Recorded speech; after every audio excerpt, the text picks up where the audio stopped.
sa overpass. So dito bumababa yung mga pasahero. So ngayon may nagyaya sa akin na kung meron daw sa tubig. Sabi ko wala na po.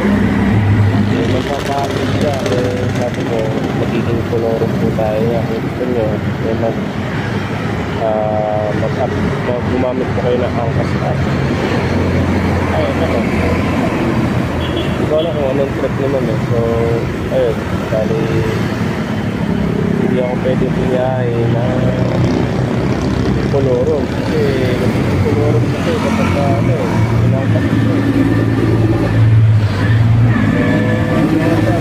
Bali pantay-pantay lang tayo mga brad, no?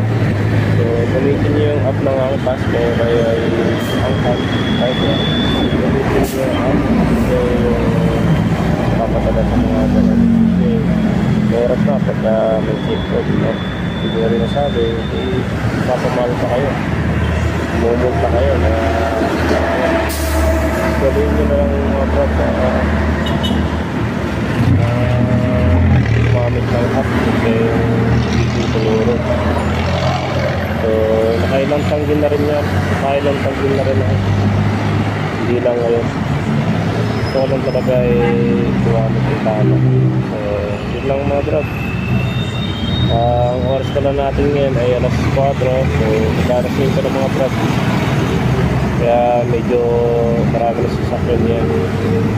So still waiting pa rin ako ng booking ngayon. So pagka wala pa rin, kailangan lang gumatang-gatang para magkaroon. So mga stay chill lang at ingat pa natin. Mga kaangkas rider ko dyan, ingat pa natin. At thank you for watching. Stay chill.